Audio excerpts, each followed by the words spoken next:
Si vous êtes une organisation et que vous voulez avoir des subventions, que vous tournez en rond, ça fait longtemps que vous travaillez sur des projets, vous demandez des financements, ça ne marche pas. Aujourd'hui, je vais vous partager plusieurs éléments que vous devez absolument mettre en place pour pouvoir obtenir des subventions. C'est vraiment des points sur lesquels vous devez absolument veiller à la lettre pour avoir des subventions. Nous avons accompagné des organisations qui ont été bâties, qui sont venues et n'avaient aucune subvention et après ont eu des subventions gouvernementales pour accomplir ces belles missions-là qu'elles portent en fait.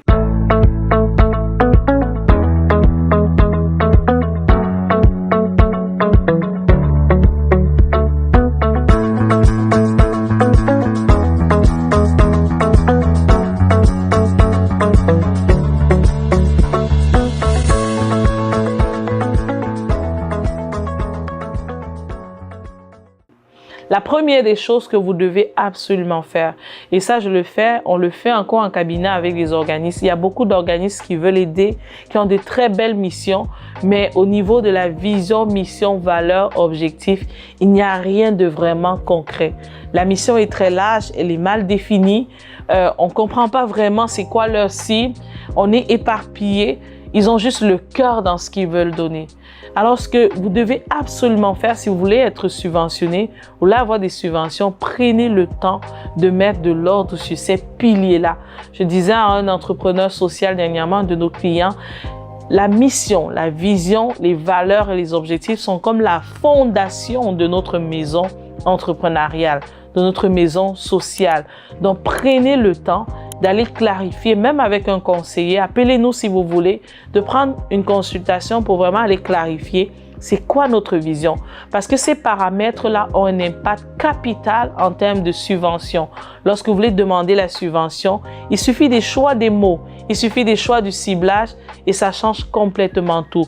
Il suffit aussi de vos missions, ça change, ça a beaucoup d'impact en fait sur le fait qu'on vous donne une subvention ou non. La deuxième chose que vous devez absolument faire, lorsque vous avez clarifié la vision, mission, valeur, objectif et aussi calendrier d'activité, ce que vous devez absolument faire, c'est que identifier votre ciblage s'adresse à quel ministère, à quelle organisation. Par exemple, si nous donnons des services en termes d'éducation, allez au ministère de l'Éducation, je vais vous expliquer pourquoi. Si nous donnons des services, par exemple, au niveau des immigrants, allez au niveau du ministère de l'Immigration et de la Francisation. Si vous allez vous donner peut-être des services qui touchent les finances, allez regarder ce qui se passe au niveau des finances. Qu'est-ce que vous y allez regarder? Quand je parle de ciblage, en fait, quand vous aurez clarifié ce ciblage-là, il faut savoir que le gouvernement, en fait, octroie des programmes, octroie des subventions pour certains programmes et projets pour pouvoir aider la population.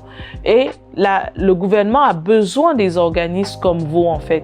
Donc, de pouvoir aller identifier vers qui je suis rattaché en termes d'organisation va permettre, en fait, que vous puissiez les contacter et ils vous diront les projets et programmes qui sont mis en place pour pouvoir vous aider, en fait, pour pouvoir vous accompagner dans votre démarche et dans votre accomplissement.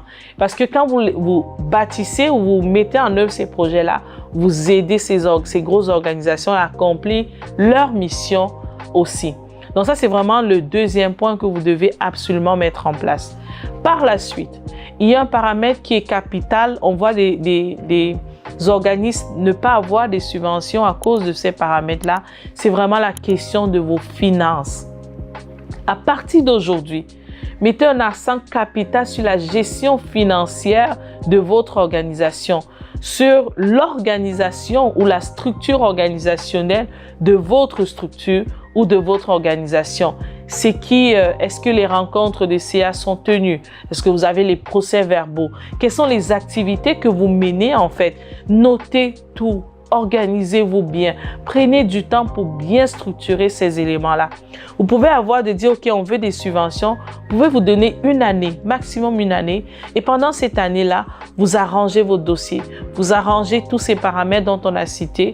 Vous structurez là où il faut structurer. Vous faites des activités parce que vous êtes en train de bâtir et de montrer en fait au gouvernement que vous êtes une organisation sérieuse. Donc, ne faites rien dans l'informel. Ne faites rien sans noter. Et ça m'amène en fait au quatrième point qui est de dire, notez toutes les activités que vous faites. Il y a des personnes qui ont été refusées en termes de subventions parce qu'ils négligeaient par exemple des actions qu'ils ont menées. Ah non, mais c'est juste une petite action. Ne faites pas ça. Donc prenez le temps durant l'année, toute activité que vous menez, toute action que vous menez pour accomplir votre mission, notez. Notez aussi les résultats.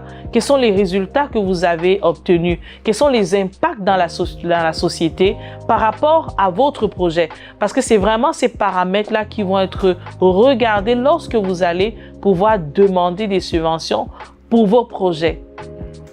L'autre élément aussi qui va être très important à côté de la dimension des finances et à côté de la dimension de la valorisation vraiment de tout le potentiel et tous les efforts que vous menez chaque jour, c'est que vous devez absolument, dans vos projets, quand vous bâtissez votre demande de financement, mettez un accent capital sur 3 points. Le premier point, c'est vraiment ce que vous l'offrez comment et non pas vraiment très global. Qu'est-ce que vous offrez étape par étape? Mettez-y une procédure. Mon projet va se passer comment? Avec des plans d'action. Prenez le temps vraiment d'égayer ou de mettre le plus d'éléments possible dans votre demande. La deuxième chose que vous devez absolument faire, c'est que vous devez mettre un accent sur les résultats attendus. Quels sont les résultats attendus de votre projet? Quels sont les impacts que ça aura par rapport à la société en lien avec votre mission? Puis c'est aussi important de noter que lorsque vous demandez une subvention, demandez la subvention aussi en fonction de la mission de l'organisation ou du ministère que vous voulez, parce que vous êtes quasiment en train de collaborer ensemble pour pouvoir aider la société. Donc, il faudrait que les résultats attendus aient un impact aussi pour ce ministère, cette organisation vers qui vous vous tournez pour demander le financement.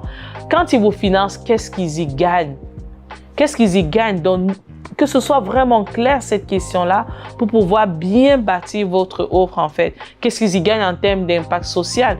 Qu'est-ce qu'ils y gagnent en termes de finances? Qu'est-ce qu'ils y gagnent autrement dit? Répondez à ces questions-là pour pouvoir bien égayer votre demande. Et le troisième point, toujours dans cette même dynamique-là, c'est que pensez déjà à l'évaluation, la dynamique vraiment de l'évaluation. Quels sont les éléments qui seront mis en place pour évaluer l'impact du projet, l'impact de ce que vous allez mettre en place? Donc, ça va être très important de pouvoir tenir compte de ces 3 paramètres-là dans votre demande de subvention. Alors, ce que je vous souhaite vraiment, je sais qu'il y a beaucoup et j'en vois énormément, on en accompagne certains. Il y a d'autres que je regarde en fait, ces organismes-là qui travaillent fort pour pouvoir contribuer à la société, mais qui parfois pendant 3, 4, 5 ans, en fait, financent parce qu'ils sont tellement dévoués à pouvoir contribuer à leur manière au travers de leur projet.